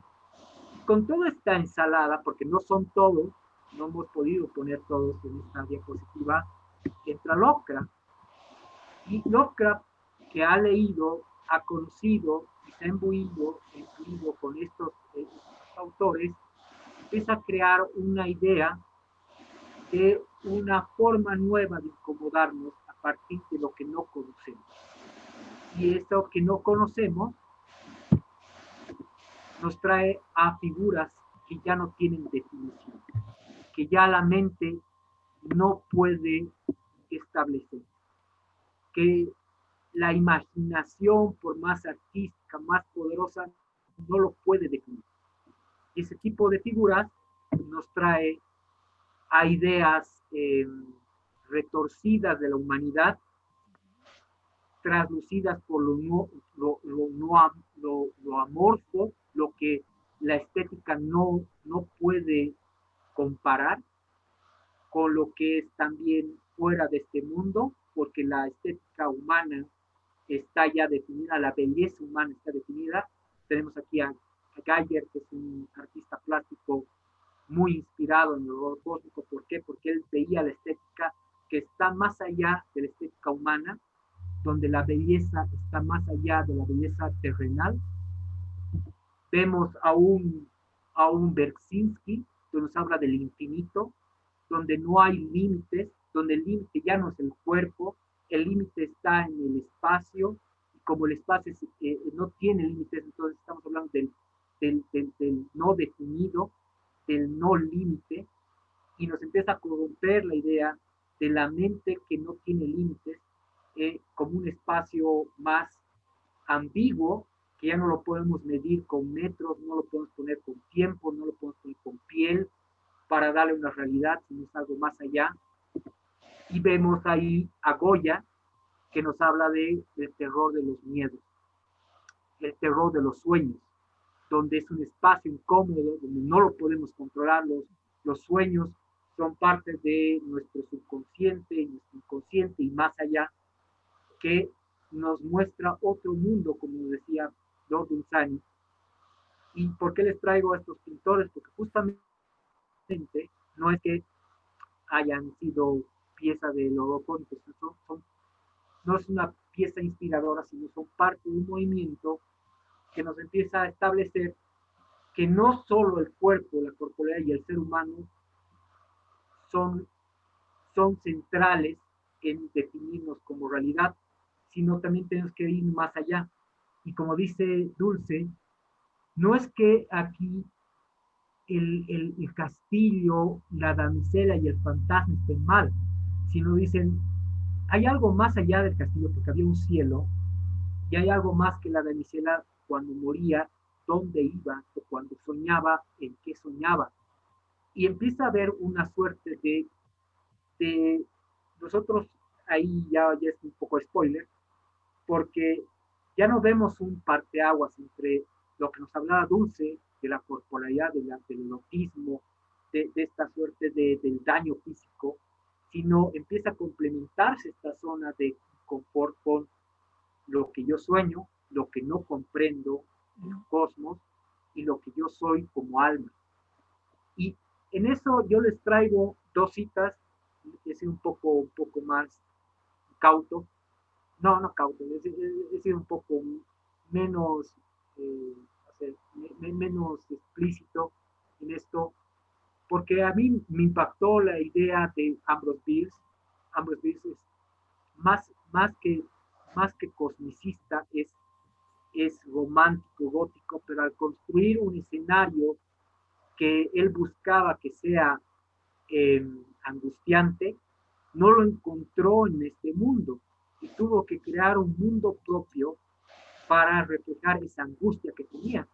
Y le retrato una parte que es del cuento del habitante Carcosa, que marcó un antes y después, no solo para la literatura de Lovecraft, sino para la literatura del horror cósmico en general, donde nos habla de otros mundos con esa tónica oscura y no tan esperanzadora y tampoco tan antropozoide, ¿no? Aquí hablamos de algo que ya no está definido. A pesar de la ausencia del sol, me pareció que el día debía estar muy avanzado y aunque me di cuenta que el aire era frío y húmedo, mi conciencia del hecho era más mental que física. No experimentaba ninguna sensación de molestia. Por encima del lúgubre paisaje se cernía una bóveda de nubes bajas y plomizas, suspendidas como una maldición visible. En todo había una amenaza y un presagio, un destello de maldad, un indicio de fatalidad.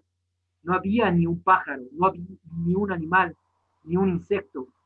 El viento suspiraba en las ramas desnudas de los árboles muertos y la hierba gris se curvaba para susurrar a la tierra secretos espantosos. Pero ningún otro ruido, ningún otro movimiento rompía la calma terrible de aquel funesto lugar.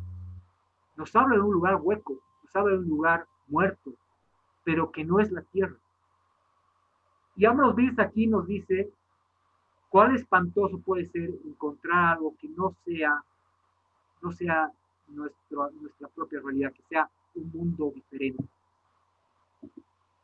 La siguiente cita que les voy a traer es un poco más larga, pero me parece también fundamental porque nos trae como que la consecuencia lógica de lo que nos hablaba Bierce. Bierce nos lleva a un lugar lúgubre que no comprendemos porque no hay nada, todo es muerto. Y Chambers, en el pasaje del dragón, nos lleva a ese lugar y nos dice que en un momento dado el personaje estaba en una iglesia y en el último momento manifiesta esto: me arrastraré hacia la puerta. Las notas del órgano sonaron por encima con una explosión. Una luz cegadora inundó la iglesia, ocultando el altar a mis ojos. La gente desapareció. Los arcos del techo abovedado se esfumaron. Alcé los ojos deslumbrados hacia lo insondable, al insondable resplandor, y vi las estrellas negras en los cielos y los húmedos vientos procedentes del lago de Jalí. Me congelaron el rostro. Y ahora, muy lejos, sobre las lagunas de ráfagas de nubes en ascenso, vi la luna goteando rocío, y más allá las torres de Carcosa se alzaron tras la luna. La muerte y la terrible morada de las almas perdidas, donde mi debilidad hacía tiempo que la había desterrado.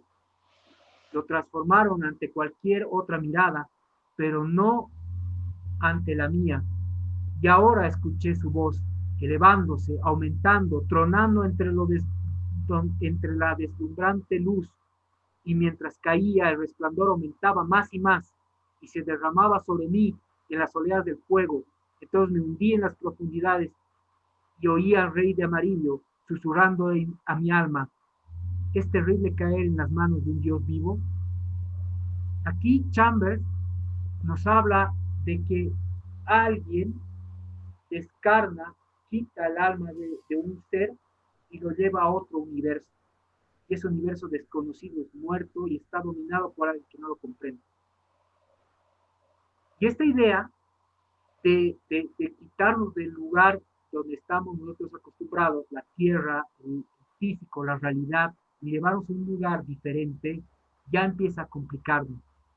Y estos dos autores marcan antes y después en la literatura del miedo, donde ya no es tu cuerpo o no es la amenaza del daño a tu cuerpo lo que va a influenciar, sino hay algo tan grande que, es, que va más allá de tu corporalidad, que está en una dimensión diferente.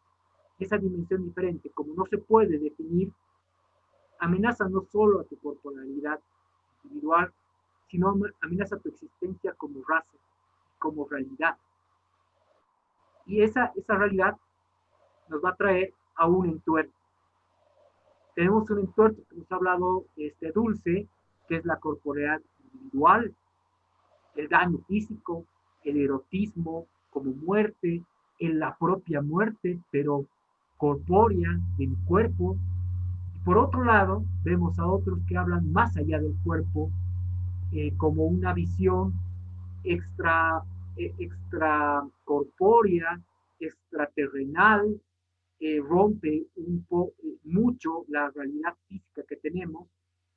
Y supuestamente esta es la idea del versus que hemos preparado esta noche. Entonces, primero vamos a poner los puntos, voy a tener que mover esto para que no se tape, ahí. Vamos a poner los puntos de cada uno de los lados, como un versus que les encantan ahora, y vamos a ver si realmente hay un versus o no. Entonces, Dulce, yo te invito a que leas el primer punto del terror gótico y lo contrastemos con el primer punto del horror cósmico. Bien.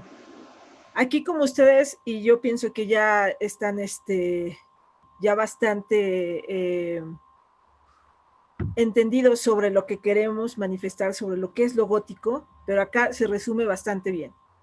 Busca enaltecer los sentimientos como respuesta al racionalismo. Ahí el horror cósmico, su solución es enaltecer la crisis de la racionalidad con lo inexplicable. Ahí mira, yo siento que por una parte estamos hablando de que se tiene una herencia en la cual se estaba basando en una filosofía griega, en una filosofía del conocimiento del ser humano, del sí mismo, en el cual todavía no se podía decir que había otra cosa más allá de la Tierra, ¿no? Porque era netamente algo, el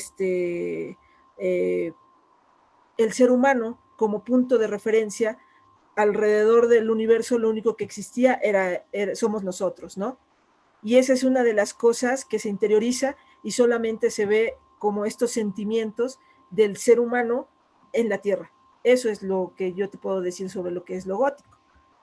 Y además hay un punto ahí, yo creo que se comparte, ¿no? Las dos ideas van en contra del racionalismo como una idea de poner una receta a la vida, ¿no? Una receta que se traduce en matemáticas, en biología, en física.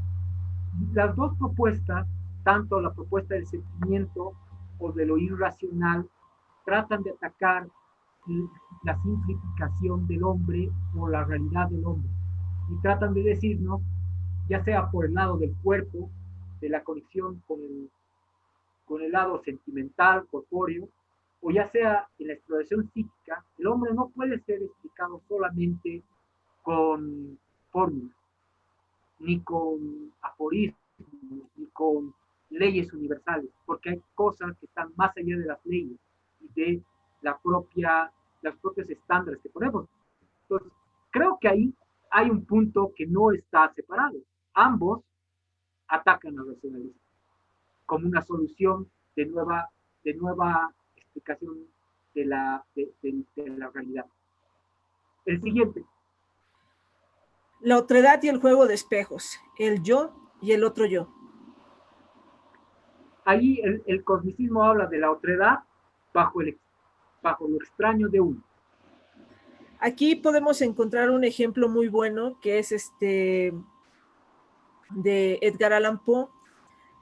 Por ejemplo, tenemos el hecho de este relato, no sé si te acuerdas el título ahorita, Fer. William Wilson, donde él se ve dividido, vamos a decirlo así, pero no es él. O sea, son puntos en los cuales nos reflejamos, pero no somos lo que pensamos que podríamos ser. Y eso es algo bien interesante. También encontramos un punto de referencia con la muerte de sobre la peste, ¿recuerdas? La muerte, la máscara roja de la muerte. ¿Cierto, no? Donde también encontramos de que no es lo que aparenta ser. En este caso es un personaje que se va a una fiesta y que obviamente vamos a decirlo así, va persiguiendo a los invitados, ahorita que está la situación de la pandemia, ellos estaban viviendo la peste y la muerte llega a su encuentro directamente. Entonces ahí encontramos otra forma del otro yo. Ahí también el otro yo diría que Frankenstein, sin hacer mucho spoiler. Ahí yo lo que puedo decirte es que es más psicológico, no es tan evidente. Hasta que tú haces el análisis de la obra te das cuenta de quién es el que está realmente, de quién es la lucha. No necesariamente debe de ser algo de fuera. Y ahí nos los refleja bastante bien. Exacto, y ahí yo entro y te digo, la otredad para el cosmicismo es lo extraño a mí, esa criatura que no la puedo definir, que está en otro plano, que va a amenazarme de un tercer plano, pero que no la describe. Ahí hay un tema interno, yo como me reflejo a mí mismo, versus yo y otro, que yo no comprendo el otro. Ahí hay un punto de vista, sí, un poco diferente, pero que trata de ver al final, yo como persona frente a mí mismo, como mi enemigo, o yo como persona frente a algo que yo no conozco, que es otro.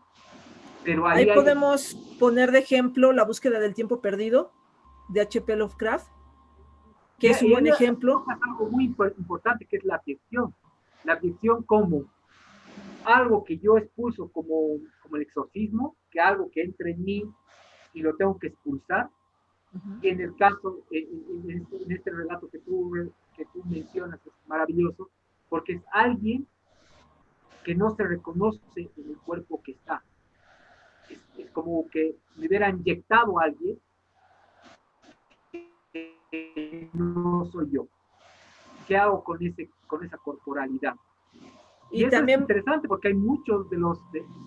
otro relato que sería muy interesante de que se pudiera revisar es el modelo de Pickman, porque obviamente nos encontramos ante algo extraño que pensamos que solamente está sujeto a la imaginación.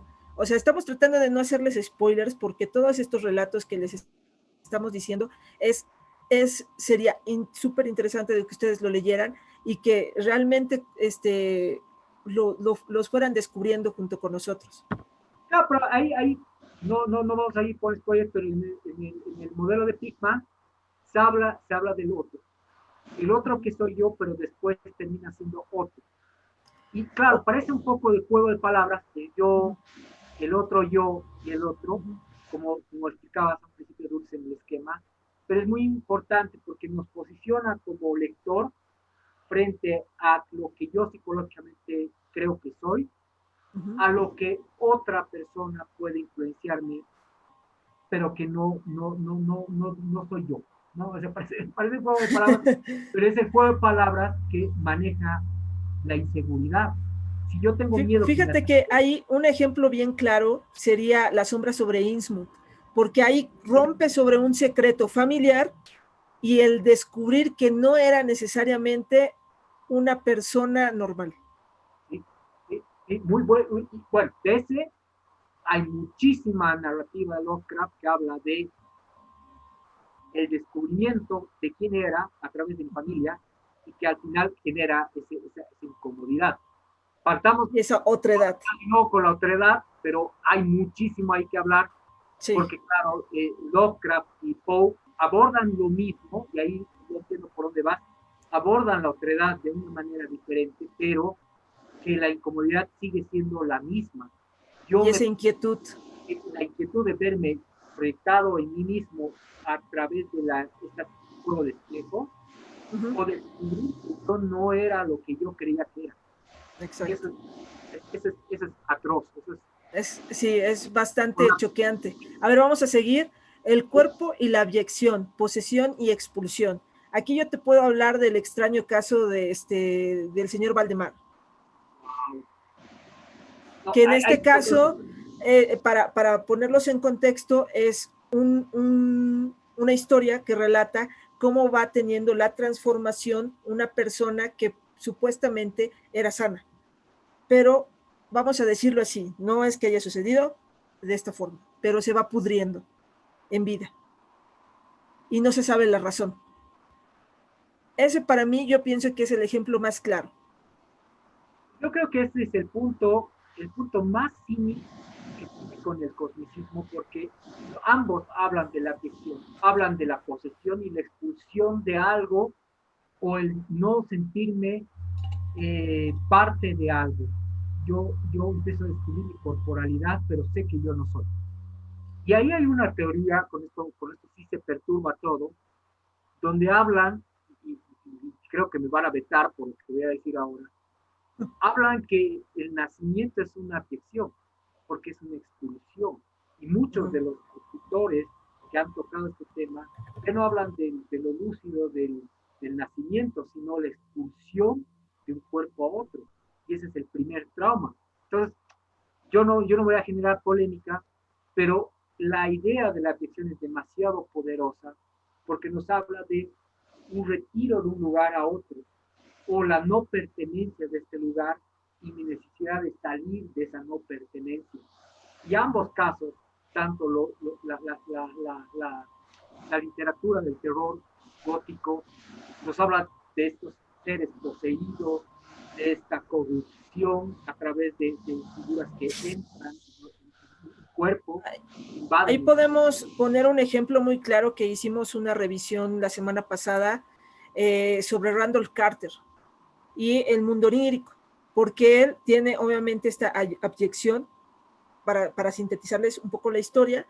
Él es de otro universo y es como un bucle constante sobre los mismos dimensiones, donde él nace y renace para poder llegar a un objetivo sobre su humanidad. Pero parece que nunca lo va a lograr, porque vuelve y vuelve y vuelve. Claro, ¿por qué? Porque nunca se sintió pertenecido al mundo real, al mundo vigil, al mundo de los humanos. Prefería, Randall Carter vivía en el sueño, porque él sentía que el mundo de los sueños era su mundo. Su patria, como lo define él. Ahora vamos a hablar acerca del erotismo. Aquí dentro de lo que es el erotismo, ya hemos hablado acerca de Camilla, hemos hablado la situación de Polidori con el vampiro, tenemos a Drácula cuando hay una descripción de cómo están sus vampiresas junto a él, obviamente de que no es de frente, ¿no? Que nos dicen que son personajes que tienen escenas eróticas así como tipo Marqués de Sade, no, pero juega con él. Y esas suposiciones del erotismo, esos coqueteos, vamos a decirlos, parece que eran más impúdicos que el mismo hecho de describir el mismo acto sexual, ¿no? Y ese es un punto bastante fuerte dentro de lo gótico, que son 3 ejemplos que nosotros le estamos poniendo. Recuerden, Camila es una vampiresa que tiene una relación lésbica. Polidori directamente quizás no involucra una relación, pero se tiene conocido de que obviamente biográficamente se refería a Lord Byron y tenía una relación homosexual, ¿no? Y Drácula, que tiene siempre este lado en el cual, no, ya recordé una escena de Drácula, en el cual Drácula ataca a la amiga de la protagonista de una manera en la cual puede decir que es un asalto sexual, ¿no? Y ahí, Dulce, también hay que entender el tema del erotismo no solo con el acto sexual en sí, sino con la apertura que uno tiene al otro, como incluir los cuerpos, quebrar los límites, ¿no? Esa sensación de lo que hablamos hace un rato atrás, de poder, porque hay alguien en esa relación de deseo que ejerce poder al otro. Claro. Y no hay esa idea, es hermoso en todo, hay cuentos muy buenos. Me hiciste recordar una escena del castillo de Otranto, cuando Manfred ataca a la que iba a ser esposa de su hijo, y directamente ella sabe que es una insinuación de cortejo. Pero claro, obviamente en esos momentos era escenas bastante subidas de tono. Nuevamente hay que recordar que la obra habla sobre su época. Ahí también hablamos de Ligeia, que es la primera tema fatal, ¿no? Sí, que es otra referencia, la mujer fatal. Claro, la que lo domina el esposo, el esposo no admite su muerte, se casa con alguien que era supuestamente una mujer más frágil, la sacrifica para que vuelva su esposa, la primera esposa, ¿no? Y eso son ideas bien fuertes porque hay un dominio de un ejercicio de poder del deseo, ¿no? Yo deseo a alguien, me someto a ese alguien y renuncio a mi libertad por ese alguien. Y eso es una idea terrorífica, porque ahí pierdo mi libertad. Exacto. Por otro lado, la contraposición, y ahí hay una contraposición, Lovecraft. Y Lovecraft, los cosmicistas, y Dunsany, y Pierce, pero Lovecraft en cierta medida es el que más ha dado esta representatividad por el elegimiento del erotismo. En sus relatos ya no nos habla de este sometimiento entre hombre y mujer, sino habla de sometimiento de deidad, humanidad, donde ya cambia la balanza, ya no de un deseo carnal, corpóreo, de un deseo de hombre-mujer, sino habla de un deseo de romper la mortalidad, de un deseo de adquirir mayor conocimiento. Y mayor poder. Personajes de Lovecraft no piensan tanto desde el corazón, sino del intelecto, con una búsqueda insaciable de conocer más, donde ese deseo es el que ejerce poder, ¿no? Ahí hay un punto igual de reflexión sobre el alejamiento del erotismo en la obra de Lovecraft. Si nosotros nos ponemos a revisar, la figura femenina no aparece como en 2, 3 relatos. Desaparece totalmente del esquema de esa damisela en peligro, de esa mujer fatal. No, en Lovecraft ahora sí que totalmente se evoca, como tú dices, a la búsqueda del conocimiento, al encuentro con lo desconocido y sobre todo al retar a un universo totalmente en contra del ser humano.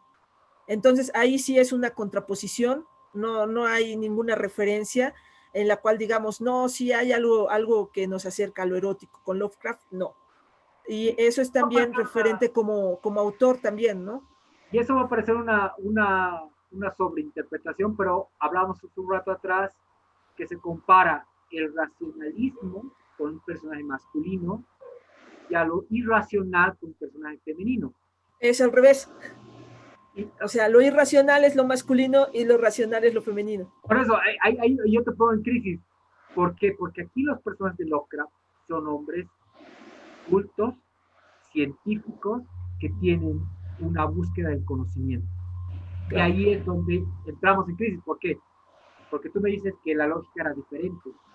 Sí, en lo gótico. Te vuelca de nuevo la torta y te dicen, no, porque aquí... Ahora, no por eso quiera decir que Lovecraft no reconocía los trabajos de mujeres dentro de lo gótico.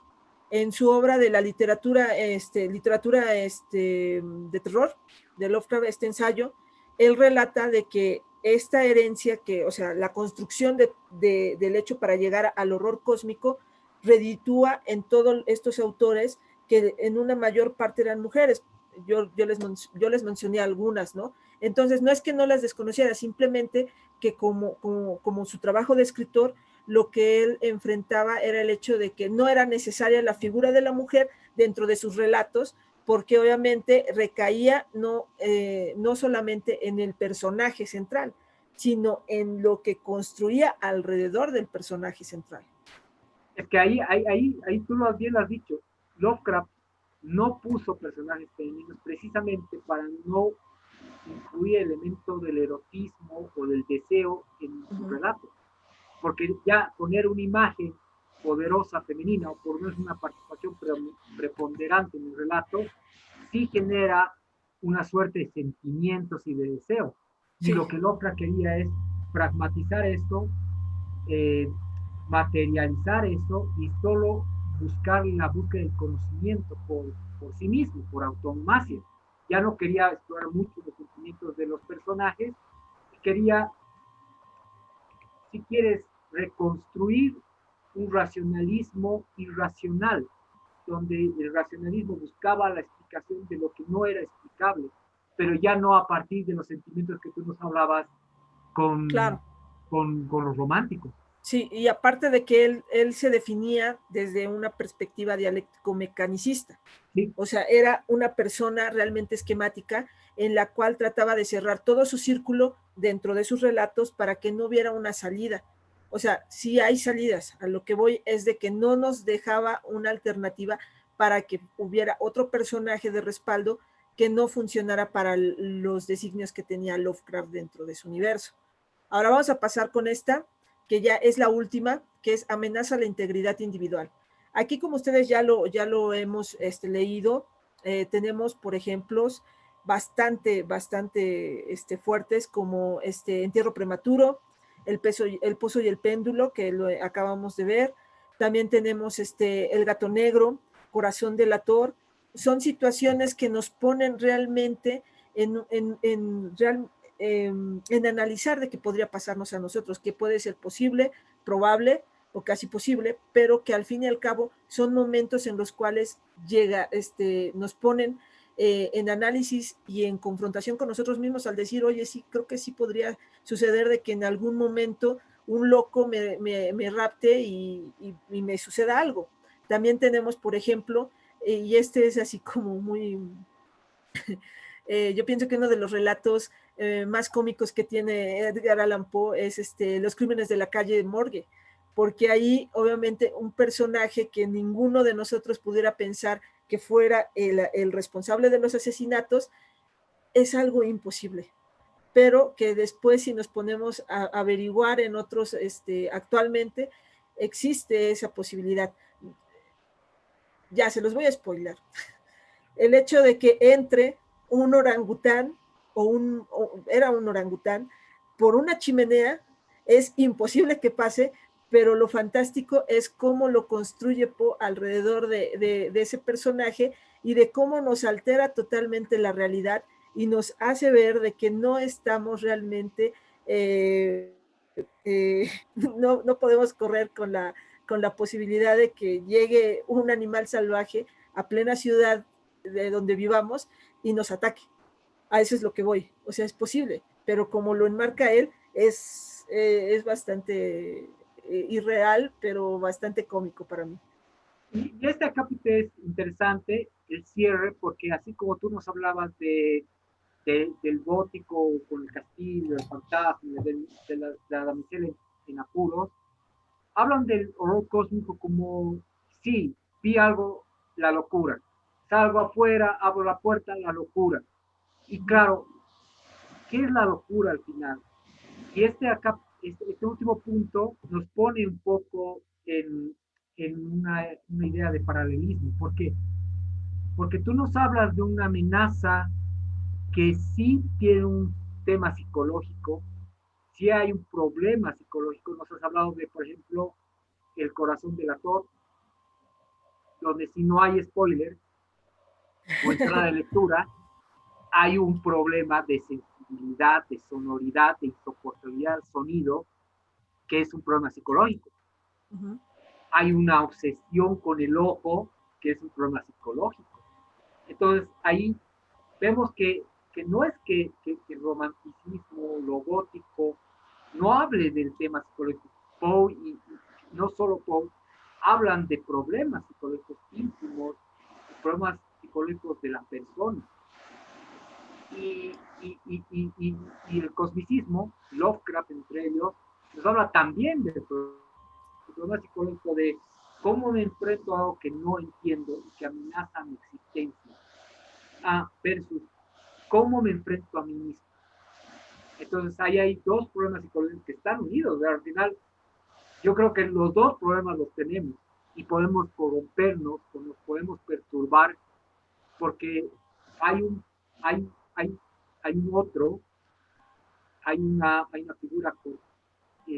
figura contraria a nosotros, que somos nosotros mismos, interna, y hay algo que puede estar afuera que no comprendo, y los dos nos pueden llevar a la locura.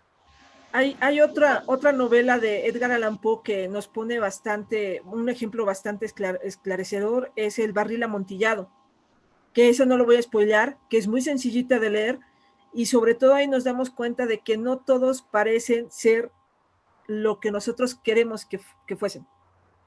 Y es como dice Fer, parece como si quisiéramos hablar en trabalenguas, pero es que necesitamos realmente de que vivan esta aventura de la lectura, de lo gótico y del horror cósmico, para que entiendan a lo que vamos y de cómo nosotros hemos estado afrontando estos miedos y que siguen vigentes. O sea, algunos de los relatos de Poe que nosotros hemos mencionado, comúnmente siguen vigentes, porque los Queridos expositores, tienen 10 minutos.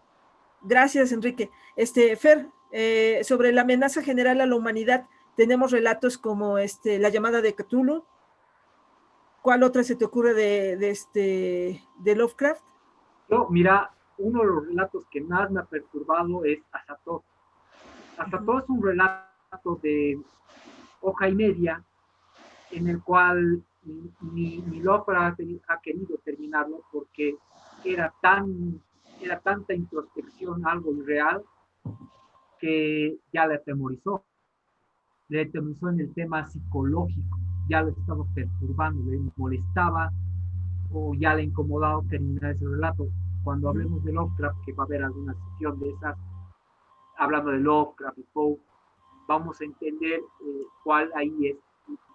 Cuando yo empiezo a hacer algo ya tan definido que ya me empieza a perturbar como escritor. Eso le pasa a Lovecraft.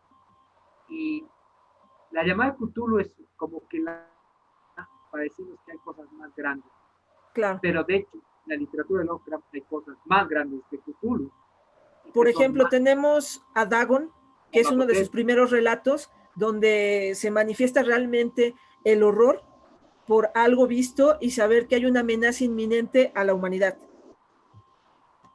Ahí hay otro también, las ratas en las paredes. Las ratas en las paredes, eso es cierto. Ahí habla de algo profundo, pero que empieza a volverse psicológico porque empieza a enterarse de que él era alguien diferente. Y claro, la imagen, cuando se entera, no es psicológica, sino física, porque se come a su gente. Hay una antropofagia explícita ahí. Bueno, Fer, ya como se nos está acabando el tiempo, quizás algunas palabras de consideración para todos nuestros participantes. Si no tenemos preguntas, a ver, voy a ver si no hay alguna pregunta, hay muchas. Tratemos no, en realidad son saludos. Si no hay alguna pregunta de los que nos están escuchando, un resumen bien cortito, Dulce, de esta experiencia de encontrar este versus. Bueno, primero agradecer el espacio a la Universidad San Ignacio de Loyola, muy agradecida por parte de todo el equipo que que nos llegó a hacer el llamado. Para todas las personas y los participantes que están presentes, los invitamos a ser partícipes a nuestros ciclos de lectura. No tienen ningún costo, simplemente vamos a dejar los links al profesor Enrique para que ustedes puedan acceder. Tenemos el ciclo gótico que viene ya en la siguiente semana. Ya se inició el ciclo de horror cósmico y conjuntamente a ello Fer está desarrollando talleres de escritura creativa enmarcados a lo que es el horror cósmico. Les agradecemos bastante. Lo único que me queda decir es de que disfruten la lectura, de que no le tengan miedo a ninguno de estos autores y sobre todo, o sea, miedo al hecho de agarrar el libro, y sobre todo que disfruten la experiencia de lo que tenemos directamente, no solamente a nivel Europa, sino también a nivel Latinoamérica. Entonces, por favor, les encargamos bastante que lean o se unan junto con nosotros al círculo de lectura. Gracias, chicos. Con Dulce ya lo ha dicho, con la manera nos invitamos a nuestros dos círculos, a nuestros dos ciclos de exploración. Y más que eso, se han podido dar cuenta en esta noche que nada está dicho, que todo se descubre y se redescubre. No se queden con lo que les han contado, realmente vivan la experiencia porque esa experiencia es para uno y redescubrir esto o esta idea de tratar hasta autores clásicos que todos supuestamente los conocemos, les digo que no es tanto así, que van a tener una hermosa experiencia de encontrar este tipo de autores, entender qué tenían en la mente al escribir estas barbaridades que escribieron y que cambiaron al mundo. Y nada, ya la invitación la ha dado Dulce. Los esperamos. Para los que quieran, vamos a poner los links. De este tipo de charlas vamos a tener mucho más amplias y mucho más íntimas, donde es un escenario para que puedan expresar su punto de vista también. Y agradecemos a la universidad que nos han invitado ya no se nos acaba el tiempo, a don Enrique y a Celso y a todos ustedes, muchísimas gracias. Nosotros estamos siempre al pendiente, así que estamos ahí para sus inquietudes. Don Enrique, le cedo la palabra. Sí, solamente clausurar estas dos charlas que han sido multitudinarias. La primera fue rebosante, 100 y pico, 130, 140, no lo sé. Ahora les auguré y fíjense ustedes que se han defendido muy bien porque el fútbol, si bien es cierto, jala multitudes, ustedes han tenido unas 70 participantes, ¿no? que han estado con ustedes y no los han abandonado. Para la Universidad San Ignacio es un gusto, nos encantaría el próximo año poder contar con ustedes, que nos hable un poco del cine de terror, etcétera. Podríamos hacer algo simpático.